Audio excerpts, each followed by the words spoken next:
Sampling सारा देख रहे हो या थोड़ा?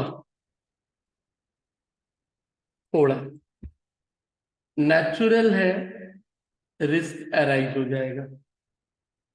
सारा तो देखे हो नहीं,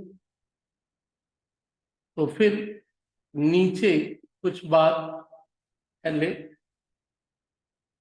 तो ऑडिट सैंपलिंग का प्रोसेस का मतलब कि selecting a few representative items among the whole और mass of the population and drawing conclusion about the what. तो audit sampling may not give complete reliability and correctness of the what।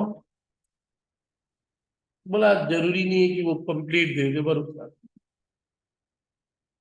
तो sampling risk के बारे में क्या बोला? The risk the auditor's conclusion based on a sample may be different from the conclusion if the entire populations were what? Subject to same audit procedure। उसी तरीके से यदि सबको देखते और सैंपल पे देखे हैं और यदि उनके कंक्लूजन में अंतर आता है, उसको ही क्या बोल सकते हो? रिस्क। अब होता है क्या है कि वो रिस्क कहाँ तक टॉलरेबल है, ऑडिट उसके बारे में भी थोड़ा बात करता है। तो पहले तो वो रिस्क का थ्योरेटिकल पार्ट एक्सप्लेन कर रहा है कि सैंपलिंग रिस्क कितने तरह के होते हैं। तो स्टैंडर्ड्स ऑन ऑडिटिंग में सैंपलिंग रिस्क के बारे में थोड़ा जिक्र है। पहला, इसके लिए दो वर्ड आ गया, analytical procedure, compliance procedure, sorry analytical compliance and substantive. उस कॉन्टेक्स्ट में वो लोग देख रहे हैं। कंप्लायंस मतलब लॉ कहता है ये करना पड़ेगा। सब्सटैंसिव लॉ तो नहीं कहता है, आपके आधार पे बेस्ट कितना करना होगा। तो क्या बोला? while evaluating the internal control system through what? Compliance test, the auditor has to undertake two types of risk, namely एक है under reliance and what? Over Reliance. मतलब तुम एक कंपनी का इंटरनल कंट्रोल को क्या कर रहा है? टेस्ट कर रहा है। कौन सा टेस्ट कर रहा है? Compliance test. कंप्लायंस टेस्ट का मतलब कि ये चीज होनी चाहिए। एक कंपनी या ऑर्गेनाइजेशन चला रहे हो तो ये कंट्रोल का सेटअप तुम्हारा क्या है? होना चाहिए। तुम हर एक को देख रहे हो, मान लो कोई एक चीज का इंटरनल कंट्रोल उठा लो, कोई भी एक चीज का। लेट्स सपोज इन्वेंट्री का उठा लो, स्टॉक का, परचेज से रिलेटेड। क्या डालेगा वो परचेज से रिलेटेड और इन्वेंट्री से रिलेटेड इंटरनल कंट्रोल एक ऑर्गेनाइजेशन में क्या होना चाहिए? सबसे पहले खरीदना है, तो खरीदने का प्रोसेस यानी ऑरिजिन कहाँ से, यानी कौन पहले फ्लैग रेज किया? खरीदना पड़ेगा। कौन करना चाहिए सबसे पहले? Store department. क्या बोलेगा? सामान मेरे को कम लग रहा है और हम लोगों की जितनी जरूरत है उसके आधार पे ये क्या है? खरीदना चाहिए। तो तुम पहला कंप्लायंस टेस्ट क्या डाला एज ए ऑडिटर? क्या जो सामान खरीदा जाता है उसके एक तरह से बोलने के बाद ना उसके बिना बोला भी खरीद लिया जाता है? स्टोर डिपार्टमेंट यदि एक फॉर्मेलिटी क्या करेगा, ऑनलाइन ऑफलाइन जो भी हो, कि वो एक फ्लैग रेज करने का मतलब है कि वो एक रिक्वेजिशन करेगा कि भाई खरीदना है हमको सामान। तो पहला कंप्लायंस टेस्ट क्या किया तू? कि हाँ इस ऑर्गेनाइजेशन में जब स्टोर डिपार्टमेंट का बंदा बोलता है तभी खरीदा जाता है। पहला टेस्ट पास हो गया। वो बोलता नहीं है तब भी खरीद लेते हैं, इसका मतलब कि कहीं ना कहीं इसका कंट्रोल क्या है? खराब है। दूसरा क्या है? एक ईओक्यू सेट भी हो गया, कितना खरीदना है। यूक्यू खरीदा जाता है या उससे कम या ज्यादा आरओक्यू? उतना ही खरीदा जाता है। ठीक है, दूसरा कंप्लायंस टेस्ट पास हो गया। खरीदने के लिए क्या टेंडर प्रोसेस लागू है? बहुत ज्यादा खरीदना है तो क्या हम लोग बिडिंग के द्वारा मंगाते हैं? ऐसे ही खरीद लेते हैं। इसी तरह हर एक स्टेप्स का एक टेस्ट क्या करता हुआ निकालता है कि भाई परचेज रिलेटेड हरकत का ऑडिट करना है और एक बहुत बड़ा अमाउंट जाता है, तो क्या ये एक एक टेस्ट जो होना चाहिए एक बेहतर इंटरनल कंट्रोल के लिए, क्या ये सारा उस ऑर्गेनाइजेशन में पास होता है? हाँ होता है। सारा टेस्ट पास, सारा टेस्ट क्या हुआ? पास कर गया। इसी को बोला जा रहा है व्हाट? ऑडिट का टेक्निक कुछ करने से पहले या सैंपलिंग चुनने से पहले तुम उसके इंटरनल कंट्रोल को क्या कर रहा था? इवेलुएट कर रहा था। किस तरह इवेलुएट कर रहा था? कंप्लायंस टेस्ट के द्वारा। और जब तुझे हो गया तो दो तरह का रिस्क क्या बोलता है? हो सकता है कि टेस्ट में फेल कर गया, बट काम उसका बहुत स्ट्रांग होता है, यानी तुम कम भरोसा कर रहा है। Risk of what? Under reliance. और risk of what? Over reliance. क्योंकि उसके बाद तू अपने काम को उसके हिसाब से डिसाइड कर रहा है। The test result indicates insufficient internal control, hence और आपको वो इन्फ्लुएंस कर दिया not to rely on what? वो जो जो टेस्ट अप्लाई किया तू देखा कि यार फेल हो गया, यार आधा काम ही नहीं है, इसका मतलब ये ऑडिटर डर गया ना भाई, देखना क्या कर रहे हो, पूरा करना पड़ेगा। एक्चुअल फैक्ट, ऑल दो जब सारा एक्चुअल फैक्ट आया तो वारंट्स, जबकि लगा कि यार अपने को इंटरनल कंट्रोल पे क्या करना चाहिए था, भरोसा करना चाहिए था, कोई खास अंतर आया नहीं। तो this is the terms of what? Auditor का मिस जजमेंट था एफिकेसी के ऊपर। So we'll drive the auditor to undertake more extensive substantive tests through the award. Additional work is not, वो बहुत ज्यादा फालतू का काम कर गया जबकि उतना करने का जरूरत था ही नहीं। दूसरा में उल्टा होगा। अंडर रिलायंस में ठीक है तुम्हारा मेहनत बेकार हुआ, बट कंक्लूजन तुम्हारा क्या था? सही था। ओवर रिलायंस, जब आपको लगता है कि इंटरनल कंट्रोल्स बहुत साउंड है थ्रू टेस्ट रिजल्ट, ऑडिटर को वो उकसा भी दिया कि भरोसा कर भाई, जबकि उसको he should not rely on it, नहीं करना चाहिए था उसको। So as a matter of fact, the effectiveness of internal control apparently appearing sound may be very often vitiated due to what? Inheritance limitations such as overriding of control by the what? Management, collusion of between the staff member, ये सारी चीजें थी जिससे लगा कि यार भरोसा नहीं करना चाहिए था। रिस्क अंडर रिलायंस में तुम ज्यादा तुम्हारा टेंशन नहीं हुआ, but risk of over reliance तुम्हारे लिए थोड़ा सा क्या हुआ? मोर सीरियस था। Because auditors to reduce the what, तुम्हारा जो सब्सटेंसिव मतलब जो देखना था उसका तुमने घटा दिया, और ऑडिटर का ओपिनियन हो सकता है कि क्या आ जाए? इनऑपरेट। तो दो टेक्निकल टर्म्स रहे। क्या बोला था? दूसरा क्वेश्चन था इसका कि explain the sampling risk involve in what? Compliance procedure and what?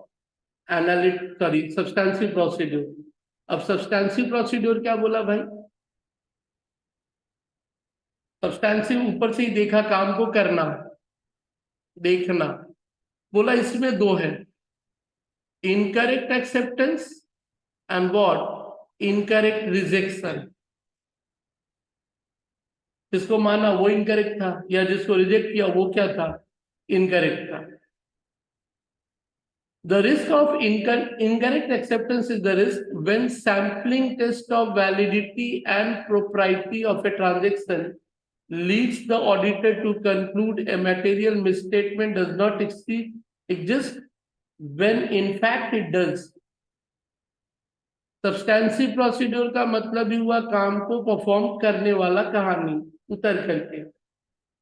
हुआ क्या कि सब्सटेंसिव प्रोसीड्योर में सैम्पलिंग टेस्ट ऑफ वैलिडिटी डाला। प्रोप्राइटरी का एक सिंपल मतलब डाल लेना कि प्रोप्राइटरी को यहाँ पे उस सेंस में बोला जाता है कि काम करने का तरीका ही क्या है, यही होना चाहिए। एक होता है ना कि काम करने का तरीका बढ़िया है तो काम भी क्या होगा, बढ़िया तो होगा ही भाई। तो जब तरीका ही यही है तो बढ़िया होना चाहिए था। और इसके कारण ऑडिटर का कंक्लूजन क्या निकला कि यार मटेरियल स्टेटमेंट है ही नहीं सैम्पलिंग से। लेकिन जबकि वहां पे वो क्या कर रहा था, क्योंकि सैम्पलिंग में डाले थे, कुछ बेहतर लगा तो एक तो कंप्लायंस प्रोसीड्यूर में देखे थे इंटरनल कंट्रोल को बेस करके, और एक तुम काम करते हुए सैम्पलिंग को लिए थे, लगा सा सब सही आया, तूने कंक्लूजन भी डाल दिया, देखा कि सबका तरीका भी सही था, लेकिन बाकियों में वो एग्जिस्ट कर गया। और ठीक उल्टा कुछ गलत आया, क्या आया, कुछ गलत आया, तो बाकियों को भी तो क्या बोल दिया, गलत है। करके देखा तो देखा बाकी सब सही भी आ गए। तो देख क्या लिखा, the risk of incorrect rejection is the risk when the auditor drew the conclusion that a material misstatement does exist when in fact it does not। उसको लगता है कि गलत है लेकिन रियल में वो गलत है ही नहीं। Out of these two risk, अब ये दोनों में यदि बोलेगा तो सब्सटेंसिव में क्या था, इनकरेक्ट एक्सेप्टेंस जो था वो मोर सीरियस था,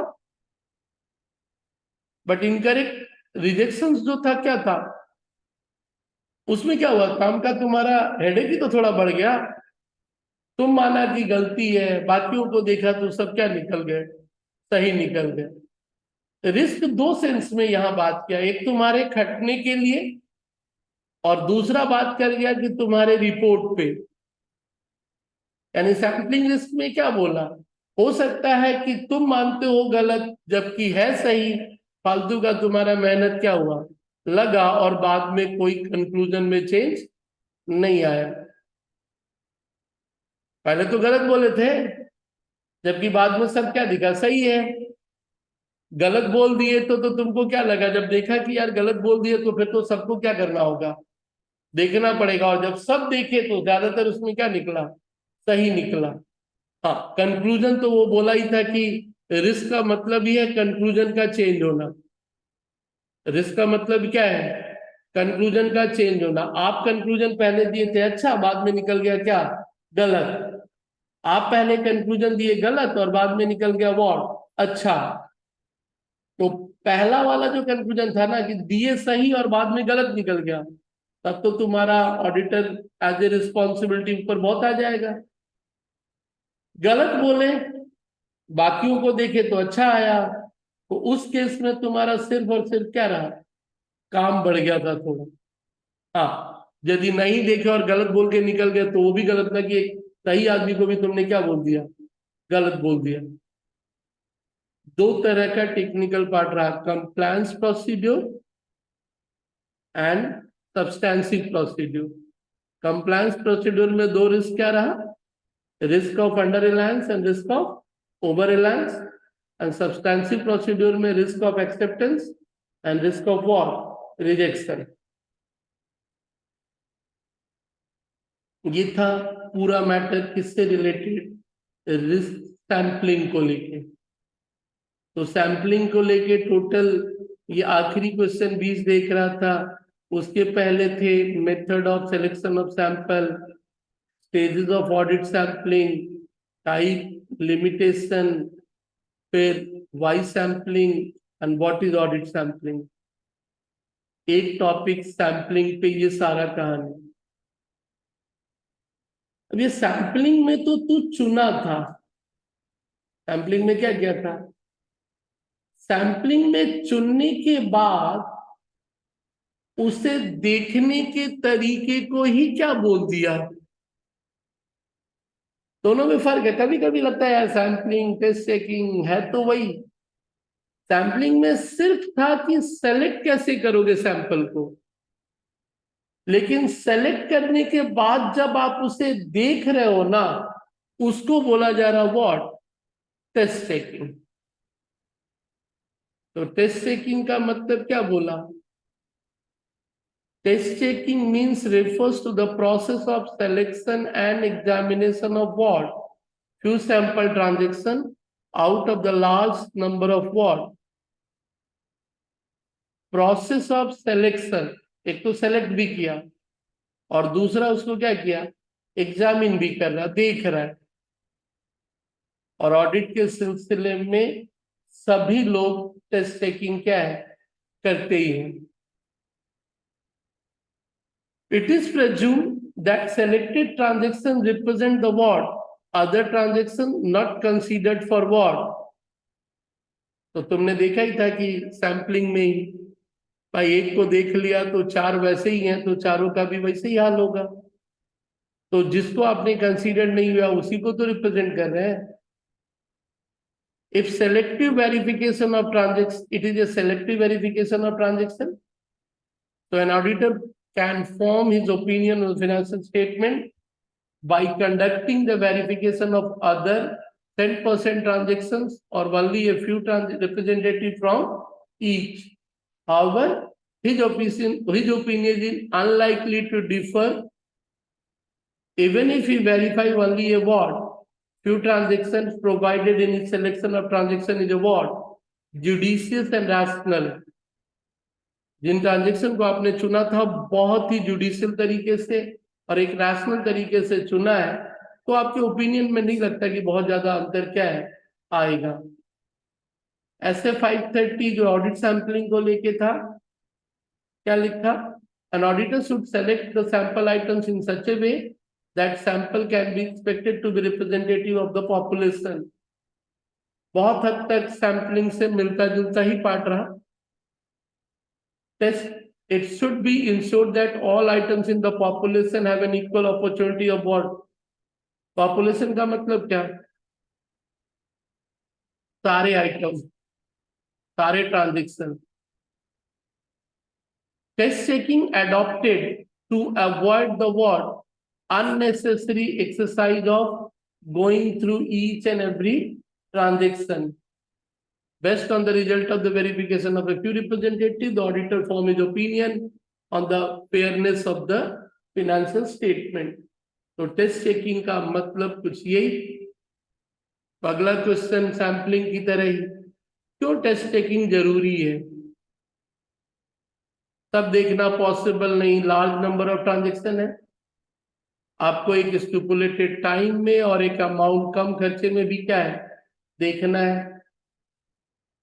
ऑडिट का ऑब्जेक्टिव ये नहीं है कि सारी गलतियों को पकड़ो, एक ओपिनियन बताओ जनरली उस इंफॉर्मेशन के भरोसे पे एंड फेयरनेस। इसलिए अकाउंटिंग में भी पढ़े थे बार बार रिलायबिलिटी।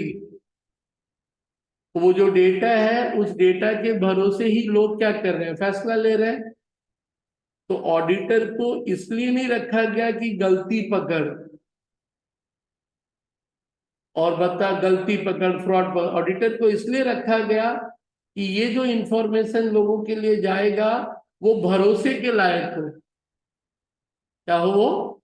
भरोसे के लायक हो, लोग उस पर भरोसा कर सके। तो बोला ऑडिटर का रिस्पॉन्सिबिलिटी और फ्रॉड एंड एरर डिटेक्ट करना नहीं हुआ, एक ओपिनियन बनाना कि इस इस स्टेटमेंट पे तुम भरोसा कर सकते हो या नहीं कर सकते हो। अगले का काम वो है।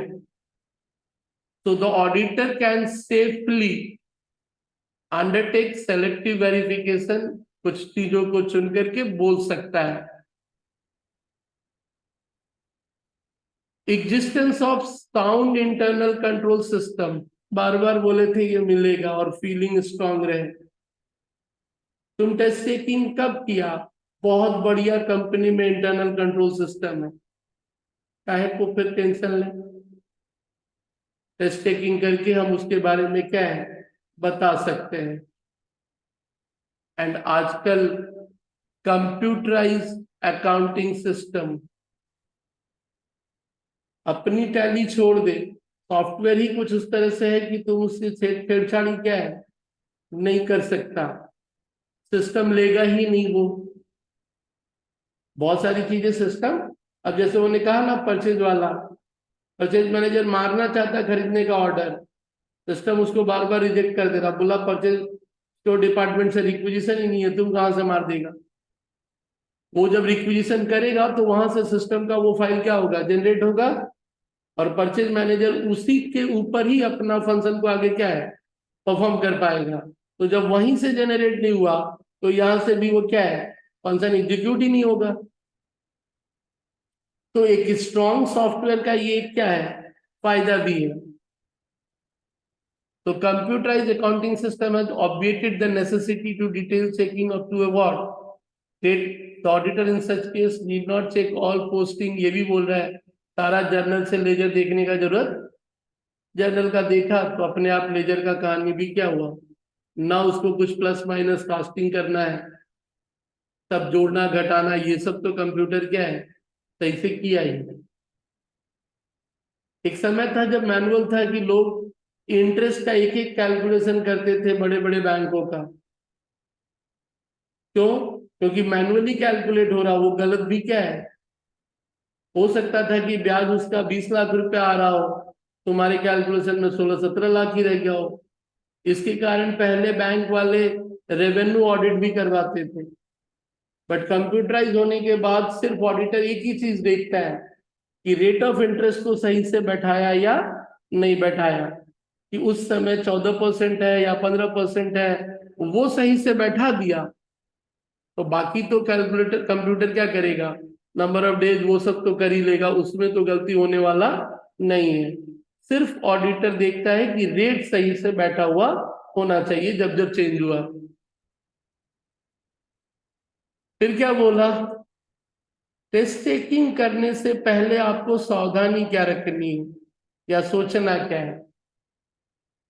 फिर बोला वही नेचर ऑफ ट्रांजेक्शन कौन सा है, तो पढ़ा ही था कुछ लीगल कंप्लायंस वाले हैं उनको तो पूरा देखना होगा, मतलब भले ही वो छोटे होंगे, कुछ भले ही बड़े अमाउंट के हैं, तो थोड़ा सा देखना है कि उसमें आप सेग्रीगेट कैसे किए हो, लॉ से कंप्लायंस से रिलेटेड है तो सोचना होगा।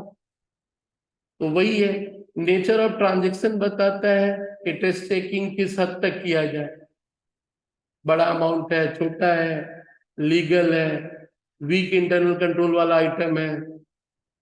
वही चीज वापस बोला, effectiveness of what internal control. एक वर्ड और तुमने देखा था कौन सा, मेटेलिटी। क्या था कि यार ये 2,000 रुपये का चोरी हम नहीं भी पकड़ेंगे तो कोई फर्क नहीं पड़ने वाला। मेटेलिटी का सिंपल मतलब इम्पोर्टेंस, मेटेलिटी का दूसरा मतलब उससे आपके डिसीजन में क्या होगा फर्क आ जाएगा। तो मेटिलिटी का मतलब ही हो गया क्या, इम्पोर्टेंस या डिसीजन को चेंज करने की क्षमता। 320 क्या कहता है, एन आइटम बिकम मटेरियल, एक आइटम मटेरियल कब होगा, when any misstatement regarding it is likely to influence the decision of the board, जिससे कि उसके डिसीजन में फर्क आ जाए। यदि तुमने उसके बारे में सही से नहीं बताया तो बता देते तो अलग डिसीजन लेते, और नहीं बताते तो अलग डिसीजन लेते, वो हो गया मटेरियल। बताए तो भी वही डिसीजन लिए और नहीं बताते तो भी वही डिसीजन लेते, तो वो हो गया व्हाट इमैटेरियल। भाई तू नहीं भी बताएगा तो चलेगा, उसको बोल दिया गया मेटिलिटी। और ऐसे 320 का बोला कि मेटिलिटी का मतलब क्या है, तो फिर कहानी वही है कि एक छोटा सा एग्जांपल ये लिया कि मान लो एक ऑडिटर एक बिजनेस में ट्रांजेक्शन 10 लाख के है ऊपर है और 10 लाख से नीचे है, तो 10 लाख के ऊपर वाले में से 80% ट्रांजेक्शन को वो देख रहा है, और 10 लाख से नीचे वाले में से सिर्फ क्या कर रहा है 40% ट्रांजेक्शन देख रहे हैं। नो डाउट उसी फॉर्म में आप दोबारा ऑडिट कर रहे हो तो पिछली बार का तो एक एक्सपीरियंस रहा होगा, पिछली बार के एक्सपीरियंस के आधार पे आप अपने टेस्ट टेकिंग का दायरा क्या है डिसाइड कर सकते हो कि यार इन सब चीजों में बहुत कुछ नहीं मिलता है, थोड़ा कम भी देखे। सैम्पलिंग वाली कहानी फिर वही कि सिलेक्शन जो होना चाहिए वो क्या होना चाहिए, बायस फ्री, यानी किसी को फेवर ना कर, रैंडम सिलेक्शन का पार्ट होना चाहिए। And identification of area where test take may not be what, बोला कुछ ऐसी जगह है जहां की ऑडिटर को भी मालूम है भाई टेस्ट टेक मत कर। 20 ईंटों विदेश बेचे हो तो लगा इसमें क्या टेस्ट चेक कर रहे हो, फॉरेन सेल है उसको कम से कम क्या करो, पूरा देख लो। तो ऊपर का क्वेश्चन था क्यों जरूरी, अगला था टेस्ट चेक करते वक्त ध्यान क्या रखना है, तो फिर उसी का कंक्लूजिंग पार्ट था लाभ क्या है। जब टेस्ट चेक होता है ना तो हम यदि 100 में से 20 ट्रांजेक्शन को देख ही रहे हैं तो लगता है कि उसको पूरा देखो। तो एक वर्ड आता है व्हाट, ऑडिट इन डेप्थ, मतलब उसका ओरिजिन से लेके अंत तक हर एक चीज को क्या करो, पूरा देखो, कहाँ से शुरू और कहाँ खत्म। समय पे ऑडिट खत्म होता है, कम खर्चे में ऑडिट हो जाता है, और आप एक ऑडिट फॉर्म हो, एक आदमी कितना फीस देगा कि जिंदगी चलेगा। साथ ही साथ आप कुछ और ऑडिट भी क्या है कर सकते हो, मोर देन वन कंसर्न। लेकिन फिर वही सैम्पलिंग वाली कहानी, टेस्ट चेकिंग किए हो तो अभी भी पॉसिबिलिटी है कि फ्रॉड एंड एरर क्या है, बाकी जो छोड़े हो उसमें हो ही सकता है। तो वो तो तुमने सैम्पलिंग रिस्क में पढ़ ही लिया कि तुम्हें ध्यान क्या करना था। सिलेक्शन यदि बायस किए हो तो हो सकता है non exhibition of what, test checking के कारण हो सकता है कि आप तो रिपोर्ट दे रहे हो ट्रू एंड फेयर जबकि रियल में वो है ही नहीं। एंड अभी पढ़ा ऑडिटर के रिस्क को क्या करेगा, बढ़ा देगा। तो बोला ऑडिटर के टेस्ट चेकिंग का ड्यूटी क्या होना चाहिए, तो जो सैम्पलिंग में पढ़ा किस तरह से सेलेक्ट करना है, जिसको सेलेक्ट किया वो पूरा देखना है, उसका पूरा इंटरनल कंट्रोल सब कुछ सोचना है। क्योंकि जब सारा करोगे तभी फिर आपको लगता है कि ठीक है जो मैं कर रहा हूँ वो बेहतर है, और नहीं तो फिर तुम्हें अपने काम का दायरा क्या करना पड़ता है, बढ़ा लेना पड़ता है, चेंज करना पड़ जाता है। तो स्टोरी है वही जो सैम्पलिंग और बाकी चीजों में थे। इसी टेस्ट चेकिंग में एक वर्ड आया था ऑडिट इन व्हाट, डेप्थ। बस चारी देखना है तो पूरा देखो, मतलब उसका शुरुआत से लेके अंत। एग्जाम्पल के तौर पे वो परचेज कहाँ से देखना चालू करोगे, परचेज रिक्विजिशन से, परचेज रिक्विजिशन ऑर्डर इंटरनल, उसके बाद तुम बोलेगा तो स्टॉक जो रिकॉर्ड है उसमें एंट्री, पेमेंट, पूरा का पूरा इतिहास उसका देखना, उसको बोल सकता है व्हाट, ऑडिट इन डेप्थ। क्या लिखा, step by step examination of selected transaction from their beginning to the what conclusion, शुरू से अंत।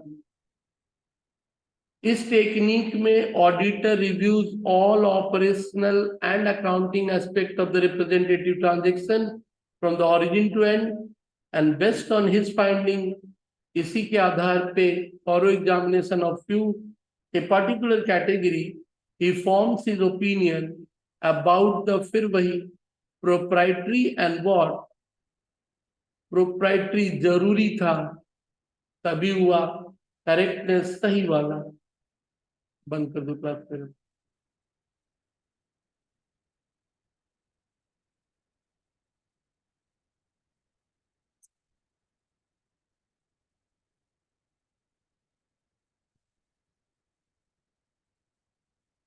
चलिए आगे। बहुत ज्यादा ट्रांजेक्शन होने पे ये सारा कहानी हम लोग करते हैं। तो this technique is adopted when number of transaction is what, numerous, बहुत ज्यादा है। हर एक कैटेगरी से थोड़ा थोड़ा ट्रांजेक्शन उठाते हो और उसको देखते हो। तो लिखा भी है कौन कौन सा स्टेप्स है ऑडिट इन डेप्थ में। किससे रिलेटेड, परचेज से रिलेटेड। पहले क्या बोला, क्यू परचेज इनवॉइस को ही जोड़ो, ऑफ मटेरियल इंपॉर्टेंस जिसमें बड़ा बड़ा अमाउंट हो। वेरीफाई करो परचेज ऑर्डर से। फिर परचेज ऑर्डर जब आपने दिया तो उस समय का जो तुम्हारा procedure and norms of what, proprietary, वो सही फॉलो हुआ या नहीं। Proprietary justification. फिर सारे इनवॉइस को चालान से जब लॉरी वाला लाया, जिसने सामान रिसीव किया उससे चेक करो, स्टोर डिपार्टमेंट से चेक करो। फिर वो परचेज का रिकॉर्ड बुक्स में सही हुआ वो देख लो। फिर उसका पेमेंट अपने जो कंपिटेंट अथॉरिटी के अप्रूवल के बाद हुआ वो देख लो। एक तरह से शुरू से अंत तक सारा देखो। ये नहीं कि हाथ में बिल है खाली उसका जर्नल पोस्टिंग देखा, लेजर पोस्टिंग देखा, कहानी खत्म। शुरुआत से देखा, इसको ही बोल रहे हो ऑडिट इन डेप्थ। और जब ऐसा हुआ और उसको देखते वक्त तुम्हें कोई इरेगुलरिटी नहीं दिखी, तो क्या मान लेता है वो कि also no irregularity involve other transaction. जब इसमें नहीं तो बाकियों में भी नहीं होगा। One thing should be carefully, audit in depth is not the substitute of test taking. Audit in depth कर लेने का मतलब ये नहीं कि बोला भाई भले ही टेस्ट टेकिंग कर लिए चलेगा, वो उसका सब्स्टिट्यूट नहीं है। टेस्ट टेकिंग में तो आप चुने हो, और ऑडिट इन डेप्थ तो उसका क्या कर रहा है, आप जो चुने हो उसको मोर इफेक्टिव बना रहा है। कि भाई एक तो भले ही हम कम चुना लेकिन देखा क्या, पूरा। लाभ क्या है ऑडिट इन डेप्थ में, रिलेटेड टर्म्स है, एक की कहानी दूसरे में बार बार मिलती है। बताता है कि ऑडिट आपने बहुत सही तरीके से किया। ऑडिट आपने क्या किया, बहुत सही तरीके से किया। In fact depth review the what, some representative transaction the auditor better audit evidence।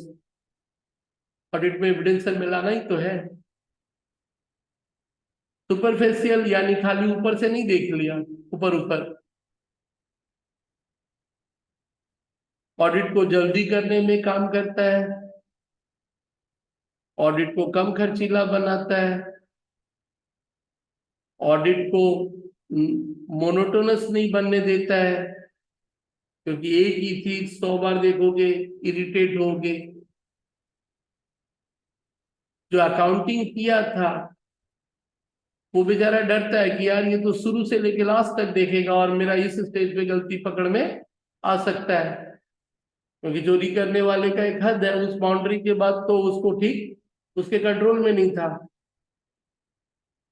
अब स्टोर डिपार्टमेंट वाला सामान नहीं रिसीव किया बट पेमेंट से तो पता चल ही जाएगा उधर से कि सामान आया नहीं, पेमेंट हो गया। या पेमेंट कर दिया, वो तो अब स्टोर डिपार्टमेंट को मैनेज नहीं किया। तो वही होता है कि एक हद तक एक आदमी का कंट्रोल रहता है, उसके बाद उसका कंट्रोल नहीं रहता है। लेकिन ऑडिटर सभी डिफरेंट डिफरेंट लोगों का काम देख रहा है। प्रोप्राइटी, बार बार इस वर्ड की फीलिंग ऑडिट के सिलसिले में क्लियर कर लेना, ये किए ही क्यों, जस्टिफिकेशन। हर एक काम के करने के पीछे लॉजिक, ना यही होना चाहिए था और कोई दूसरा चीज होना ही नहीं चाहिए था। तो किसी भी चीज को इस एंगल से देखने का मतलब ही रहा कि तुम एक जस्टिफिकेशन में चला गया। एंड मटेरियल इंपॉर्टेंस तो था ही। Since only of material importance are selected, बहुत कम पॉसिबिलिटी है ऑडिटर के पार्ट में ओपिनियन के बारे में कुछ गलत राय देना।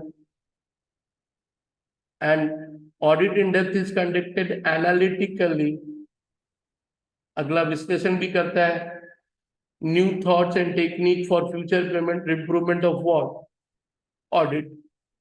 उनको करते करते भी बहुतों को थोड़ा नजरिया और बेहतर हो जाता है, इस काम को इस तरह से करेंगे तो और बेहतर होगा। एंड फाइनली फिर वही हर एक चीज का एडवांटेज तो व्हाट डिसएडवांटेजेस। बोला आप सारा आइटम तो देखे नहीं हो, भले ही ऑडिट इन डेप्थ किए, बाकियों में तो आप देखे नहीं हो, तो कैसे बोल दोगे? तो वो एक रिस्क तो है। All transactions are what not considered. फिर वो कुछ एरर एंड फ्रॉड क्या है, रह ही जाएंगे, तो फिर आपका जो ट्रू एंड फेयर व्यू बोले हो वो सही नहीं है। फिर क्या बोला, यदि ट्रांजेक्शंस को प्रॉपरली सेलेक्ट नहीं किए हो तो ऑडिट इन डेप्थ भी बहुत इफेक्टिव नहीं कहलाएगा। ले दे के वही है, जिसको छोड़े उसी में गलती निकल गया। एंड वनली, या फिर कभी कभी ये भी बोलते हैं, जैसे वो था, आप 10 लाख रुपए के ऊपर का उठाए, वो तो सब सिस्टम से दिया होगा, लेकिन 2-5 हजार वाले में से आप यदि सेलेक्ट नहीं किए हो, और वहां तो बहुत सारे सिस्टम को वो क्या किया होगा, वॉलेट भी किया होगा, तो इसीलिए तो वो चेक करते वक्त क्या कर रहा है, सब में से थोड़ा थोड़ा उठा रहा है। फिर वही जो ऊपर में बता रहे थे, मटेरियल इंपॉर्टेंस का आइटम देखे हो, अकाउंटेंट क्लर्क जो है वो फ्रॉड जो है वो लोग किसको करते हैं, उनको भी मालूम है, छोटे छोटे आइटम से कर लो पकड़ में नहीं आएगा, बड़े अमाउंट को तो कोई भी देख लेता है। चलिए, एक तरह से डिसएडवांटेजेस लिमिटेशन बता करके बार बार आपको एक तरह से वार्निंग दिया जा रहा है कि आप उसको भी ध्यान से कंसिडर क्या है करोगे।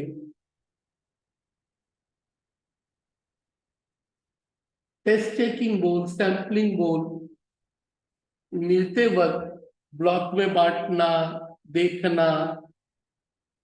लेकिन कभी कभी क्या होता है कि जो चोरी करने वाले लोग होते हैं ना, उसको 2 अकाउंटिंग पीरियड में बांट देते हैं। मतलब उसका कुछ काम एक अकाउंटिंग ईयर में रखते हैं और कुछ काम क्या रखते हैं दूसरे में। जैसे तुमने देखा कि बिगिनिंग टू एंड देखना है, तो क्या किया कि ऑर्डर इस बार था, परचेज ऑर्डर इस बार था, परचेज अगली बार हुआ, और पेमेंट क्या किया उसके बाद वाले बार में कर दिया। तो उससे फिर क्या लगा, यार वो तो जानबूझ के चीजों को क्या किया, उलझा दिया। तो उसी से रिलेटेड देख, cut off checking. A business run year after year, transaction continuously take place in the organization while maintaining the books. It is ensured that transactions of one period may not get mixed up with what those of the following period. This is very ensured, वो matching concept की एक चीज का खर्चा और income सब उसी में आना चाहिए। तो नाम क्या दिया देख, the arrangement is made for ensuring that transaction of one accounting period are separated from what those of the following period is technically called what। कुछ लोग जानबूझ के क्या करते हैं ना, दोनों पीरियड में इफेक्ट दिखा देते हैं। वो क्या कर रहा है कि सेल को इधर भी दिखा रहा, तो सेल को क्या कर रहा, उधर भी दिखा रहा। तो लोग क्या करते हैं कि एक पीरियड को, ट्रांजेक्शन्स को 2 पीरियड में दिखा के फालतू का दोनों को बढ़ा के दिखा देते हैं। तुझे ध्यान रखना पड़ता है कि सही से हो, क्योंकि क्या है, सर एक्चुअल बेसिस का फंडा, कभी इधर का उधर मैच कर देते हैं। इस प्रोसेस को तू उसे सही से जब अलग अलग करता, तो उसी का नाम बोल दिए what cut off checking. The cut off arrangement apply to sales, purchase, stock, provisioning of what expenses, accrued income, since accounting of other transactions are not usually affected by the continuity of the business. For example, varying a few, most of the operating expenses can be distinctly identified with the period for which they are incurred. They are easily charged to their accounting period. कुछ चीजों को तो अलग अलग accounting period दिखाने में tension नहीं है, but raw material flows to entity continuously from the suppliers as the existing purchasing order. So it becomes imperative to draw a boundary line between the two accounting periods, so that purchase of one period is not shifted to what other adjoining period. Order दिए हो, आ रहा है, फिर वो stock में record हो रहा है, इधर से उधर चला जाना। बिल बना कब, मेरे को मिला कब? होता है क्या कि बना मेरा बिल 31 मार्च को, वो बिल बनाया, मिला मेरे को 31 मार्च, या मान ले 2 अप्रैल को। अब उसके कारण हेडेक हो जाता है। तो उसका कहना था कि जो चीज कंटिन्यूअसली हो रहा है उस प्रोसेस में वो आप कटअप करते हो, तो audit should satisfy himself by examination and test check that cut-off process are what adequately followed, and he should ensure that, क्योंकि 2-5 करोड़ इधर से उधर प्रॉफिट को डाइवर्ट करने में उनको ज्यादा कुछ प्रॉब्लम नहीं होता है। तो क्या बोला, goods purchase the property in which has already been pass to the client have in fact been included in inventory and liability for the same has been duly provided if the payment is yet to be what made। सामान खरीदे हो तो वही तुम्हारा cell of goods act वाला कहानी, bill बना दिया अगला, अभी भी सामान रास्ते में है, मिला नहीं है, या फिर सामान मेरे गोडाउन में है बट बिल अभी भी मेरा बना नहीं है, इधर से उधर हो रहा है उल्टा सीधा। तो लॉ के हिसाब से कि जब प्रॉपर्टी आपकी है तो सामान आपका है। गुड्स सोल्ड में सेम उल्टा वाला कहानी आ गया, परचेस का उल्टा। ऑल आउटस्टैंडिंग एक्सपेंसेस दिखाए हो, एक्रूड इनकम रिकॉग्नाइज किए हो, तो कहना था कि ये कट ऑफ वाला लागू कहाँ होता है, तो कट ऑफ वाला लागू बोला कि इन चीजों पे ध्यान रखना है। फिर क्या बोला कि आखिर ये सारे परचेज इनवॉइस, पेमेंट, ये सब आपको एक के बाद एक देख लेना होगा। चले आओ, लास्ट टॉपिक मेरे ख्याल से यही है ना, एनालिटिकल, उसके बाद तो हॉस्पिटल वाला है। एनालिटिकल और ये छोटा सा हिस्सा खत्म करो, फिर वो छोटा टुकड़ा है। एनालिटिकल प्रोसीड्यूर ऊपर में था कंप्लायंस टेस्ट वाला और सब्सटेंसिव, बट अभी आ गया एनालिटिकल एंड तुम्हारा उसमें भी है सब्सटेंसिव प्रोसीड्यूर टेस्टिंग। चल, एनालिटिकल का सिंपल मतलब एक चीज को बहुत अलग अलग एंगल से क्या करना, देखना, यानी अलग अलग एविडेंस के साथ मिलाना। Analytical refers to collection of activities performed by auditors to gather what। जब चीजों को बहुत अच्छी तरह से देख रहे हो तो एविडेंस को क्या कर रहे हो, इकट्ठा भी कर रहे हो। क्या करता है वो बंदा, कुछ रेशियो एंड ट्रेंड देखता है, including the resulting investigation of the fluctuation and relationship that are inconsistent with the other relevant information or which deviate from the what predicted account। एक ऑर्गेनाइजेशन, तुमको भी मालूम है, बड़ी बढ़िया पहले से ही एक तरह से बोलती है यार इस साल मेरा सेल करीब करीब 5% ज्यादा होगा, 10% ज्यादा होगा, या पिछले साल का एक रेशियो है कि जीपी 20% है, तो ऐसा क्या हो गया कि अचानक तुम्हारा 30 हो गया। तो ऑलरेडी आपके पास कुछ सिग्निफिकेंट रेशियो एंड क्या है, ट्रेंड है, तुम बाकी का काम कर रहे हो, और जब काम कर रहे हो तो उनके बीच यदि कुछ इनकंसिस्टेंसीज दिखा जो कि प्रिडिक्टेड से पार्ट आ रहा है, तब तुम उसका बहुत बेहतर तरीके से और ज्यादा डिटेल जो देखते हो, उसी प्रोसेस को बोल दिया व्हाट, एनालिटिकल प्रोसीड्यूर। तो एनालिटिकल प्रोसीड्यूर मतलब analysis of significant ratio and trend including the resulting investigation, fluctuation and relationship. Nature and application of analytical procedure. Analytical procedures concerns not only analysis of ratio, trend and relationship, but also the investigation of what, fluctuation। बोला fluctuations को भी सही से क्या करो, investigate करो। फिर क्या बोला, to assist in planning the nature, the following are the nature of analytical procedure, timing and extent of other audit procedure, ये मुझे और सारी चीजों को प्लान करने में समय कितना लगेगा बताने में हेल्प करता है। As substantive procedure, when their use is more effective or other efficient than test of detail। अब रहा कि सब्सटेंसिव टेस्टिंग की तरह ही रहा, चीजों को आप ग्राउंड पे उतर के देखना, वो तुम्हारा पार्ट हो जाएगा कौन सा, सब्सटेंसिव। ये जो एनालिटिकल है वो तो आप पहले से एक प्री डिटरमाइंड डेटा के साथ उसको क्या कर रहे हो, कंपेयर कर रहे हो। तो ये एनालिटिकल प्रोसीड्योर ये प्लानिंग में भी हेल्प कर रहा है, और दूसरा किसके बारे में, कि आपका जो सब्सटेंसिव प्रोसीड्योर था वो कितना इफेक्टिव था, एंड ओवरऑल रिव्यू पूरी चीजों को देखने में कि financial statement are whole are consistent with the auditor's knowledge of the board business. तो following are the nature analytical procedures के नेचर में कि ये तीनों चीजें वो कवर अप क्या है करता है। स्टैंडर्ड्स क्या बोलता है उसके बारे में, auditors should apply analytical procedures at planning and overall review stage of the audit, and analytical procedures are three stages therefore is analytical procedures at these stages are essential and required in the conduct of what any audit। जब audit कर रहे हो तो फिर आपका एक analytical procedure उसमें use होना चाहिए। बहुत परेशान है यार हम।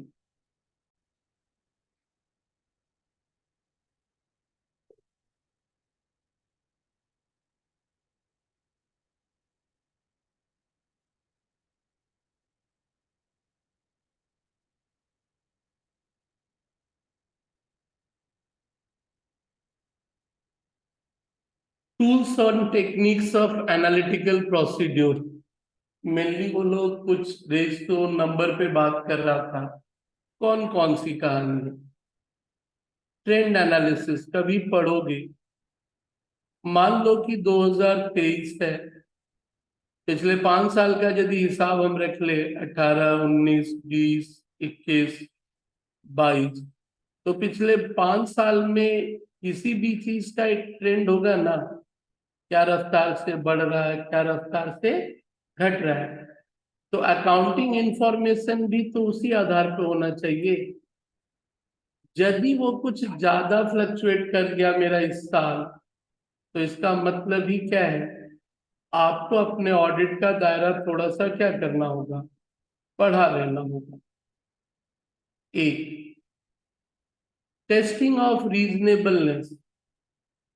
कोई भी चीज, मान लो एक फैक्ट्री है, यदि देखा कि ट्रेंड 100 में से 70% उसका मटेरियल का कॉस्ट है, तो ऐसा क्या है कि भाई इस साल तेरा 90% हो गया। हर एक चीज का एक रीजनेबलनेस होता होगा। तो बोला कि वो हर एक चीज को क्या कर रहा है, एनालिटिकल ऑडिटर, ऑडिट का तो स्टेप देखा, लेकिन साथ ही साथ वो रीजनेबलनेस को टेस्ट भी कर रहा है। कौन कौन सी चीजों को वो रीजनेबलनेस पे डाला, raw material consumption, interest expenses against the interest bearing obligation. मान लो लोन लिए हो तो कितना खर्च है, वेस्टेज कितना होता है आपका, WIP मटेरियल के आधार पे कितना, सेल्स का डिस्काउंट कमीशन या रेंट का इनकम कहीं से आता है। तो रीजनेबलनेस की इतना तो होना ही चाहिए। तो मान ले कि सपोज कर एक वेस्टेज है, एक इंडस्ट्री में देखा कि यार 5% हुआ, तेरा 10 कहां से हो रहा है, यानी कहीं ना कहीं कोई गड़बड़ है। तो रीजनेबलनेस को वो अलग अलग पैटर्न पे देख रहा है। WIP बोलता है यार साल भर में 10 लाख रुपए का मटेरियल दिए और तेरा WIP ही 5 लाख दिख रहा है, ऐसा क्या है। अब बोला WIP बढ़ाया क्यों बंदा ने, क्योंकि तुम्हें भी मालूम है स्टॉक को बढ़ा के प्रॉफिट को वो क्या करना चाहता है। और ऑडिटर को भी लगता है यार WIP तो ऐसा ही टेक्निकल मैटर है, उसको पूरा देखना संभव नहीं है, तो वो रीजनेबलनेस पे डाल दिया उसको। और उसके बाद यदि उससे बहुत कुछ और दिखा तो डेप्थ में जा रहा है। रेशियो, कुछ रेशियो वो कंपेयर कर रहा है, कितना होना चाहिए? ट्रेंड वो तो 4-5 साल का कंटिन्यूअस है, रेशो तो एक पर्टिकुलर ईयर का है, रेशो एक पर्टिकुलर ईयर का था। साथ ही साथ वो जो कंपेयर कर रहा है उसको ये भी ध्यान रखना है कि सोर्स कहाँ से लेगा। Interim financial, budget, non financial, employ, government policy, bank के रिकॉर्ड से, जीएसटी रिटर्न, बोर्ड मिनट, बीच बीच में जहां भी वो डेटा आया है वहां से वो सोर्स को लेकर के करना। कॉमन साइज कभी पढ़े थे, सेल्स की तुलना में सबको क्या करना, देखना। तो आप कहते हो कि एक ऑडिटर ऑडिट प्रोसेस परफॉर्म करने के, उसी प्रोसेस के परफॉर्म करने में एक वो जो रास्ता अपनाता है वो कौन सा, एनालिटिकल प्रोसीड्यूर, जहां की वो सिर्फ आप बोल दिए, पेपर दिखा दिए, सब सही बोल दिए तो हम नहीं मान लेंगे। हम उसे डेटा के साथ अपना एक एनालिसिस करके देखें, जिससे वो एनालिटिकल प्रोसीड्योर की बात कहता है, उससे वो कंक्लूजन निकाला, बहुत कुछ निकाला, तो लास्ट में वो टॉपिक क्या दिया कि वो कितना भरोसा करता है उस एनालिटिकल प्रोसीड्योर पे। तो भरोसा तो बहुत कुछ डिपेंड करता है, वो इंफॉर्मेशन कहाँ से मिला, source of information, budget budget जो तुम देख रहे थे, इंफॉर्मेशन तो कहीं से लिया वो। फिर आगे क्या बोल रहा था वो, मेटिलिटी ऑफ आइटम्स, साथ ही साथ वो मेटिलिटी पे भी ध्यान दिया, rely not only the analytical process but it's also be involved। बोला कि इन्वेंट्री बैलेंस में यदि बात करोगे तो वो बहुत मटेरियल होते हैं और ऑडिटर सिर्फ एनालिटिकल प्रोसीड्योर पे ही कंक्लूड करने में भरोसा न करे। Test of detail should also be carried out. वो जो WIP की बात थी कि वैल्यूएशन कर कैसे रहा वो लोग, कंपेरेबिलिटी ऑफ इंफॉर्मेशन, आप एनालिटिकल प्रोसेस में दोनों को कंपेयर कर रहे हो तो क्या दोनों कंपेयर के लायक हैं? कंपेयर आप एक इंडस्ट्री से भी कर सकते हो, खुद से भी कर सकते हो। फिर था nature and relevance of information. Nature कभी कभी बोल सकता है कि क्या लिखा, benchmark use relevant and logical budget against the financial data are compare for rather than as goals are what achieved। क्या लिखा, for effective analytical review benchmark, industry जो भी एक सेट कर दी होगी, it should be use for comparison, should be relevant and logical. For example budget against the what financial data are compared for analytical review must be result established as a result to be expected rather than what। अब तुमको यदि sales बढ़ाना है तो क्या खाली data तक ही रहोगे भाई? बोला ठीक है, आप रिजल्ट जो है उसका आशा है लेकिन गोल की तरह तो उसे ठीक मत करो। प्रिडिक्टिबिलिटी ऑफ डेटा, बहुत सारा डेटा को आप बहुत बढ़िया से प्रिडिक्ट करने की जब बात आ रही है तो क्या बोला, when financial data are expected to have a greater degree of predictability, हाँ उसे प्रिडिक्ट किया जा सकता है, तो बोला वहां एनालिटिकल रिव्यू क्या है, भरोसे के लायक। बहुत सारा डेटा आप प्रिडिक्ट कर नहीं सकते हो। For example auditor can accept greater consistency in completing GP margin from one period to another than in comparing the what discretionary expenses. बोला भाई ये तो कांस्टेंट है नहीं, कोई रिसर्च और एडवर्टाइजिंग है, कभी वो बहुत ज्यादा हो जाता है और कभी क्या रहता है, कम भी है। कंट्रोल ओवर व्हाट, अब जब सारा रेशो परसेंटेज कुछ भी कर रहे थे उस पे क्या बोला, strong control over the preparation of what information. आखिर डेटा कहीं से तो ले रहे हो, वो डेटा के ऊपर कहीं ना कहीं बहुत हद तक क्या है, बहुत ज्यादा बढ़िया कंट्रोल है, तो ऑडिटर के पास भी कॉन्फिडेंस है reliability of the what information. तो ऑडिट के प्रोसीड्यूर्स में एनालिटिकल प्रोसीड्यूर्स का एक बहुत बड़ा रोल रहा। एंड दूसरा टेस्ट क्या बोला? सब्सटैंसिव। छोटा सा इस खत्म कर लो। It refers to the test of validity and what, ऊपर में ही देखा था, validity and propriety of the information produced by accounting, and this can be carried out either by test of detail, paperwork सारा देखा, वाउचिंग वेरिफिकेशन सच है, valid है, क्योंकि वैलिड का मतलब ही क्या है, सारे डॉक्यूमेंट को देखना, और बाय एनालिटिकल प्रोसीड्यूर, और बाय व्हाट, बोथ। तो बोला सब्सटेंसिव का मतलब तो तुम्हारा क्या हो गया, सब मिला के, तो सब्सटेंसिव में एनालिटिकल पार्ट को भी क्या किया, इंक्लूड कर दिया। तो बोला analytical procedure mean evaluation of financial information through analysis of plausible information relationship among both financial and non-financial, while designing and performing the analytical procedure for substantive testing. The auditor should consider the following matters in SA 330 in response to the assessed risk. तो topic ही अलग हो गया भाई। हम्म, कुछ कुछ और है।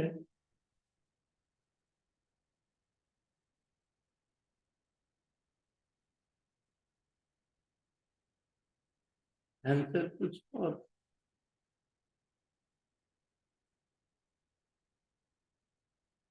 हम्म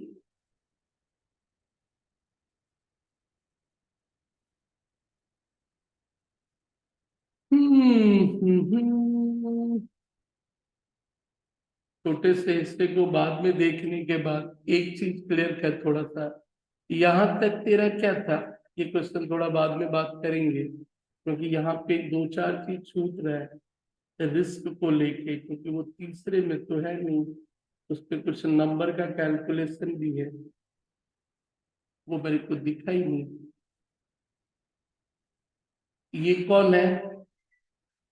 educational institution. उसके आगे देख क्या है? पेटल, मतलब तो बोलो।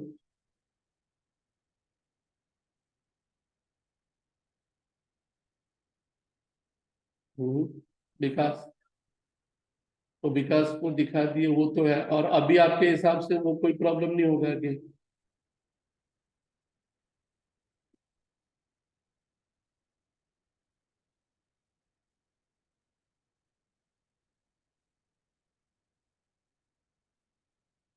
हम्म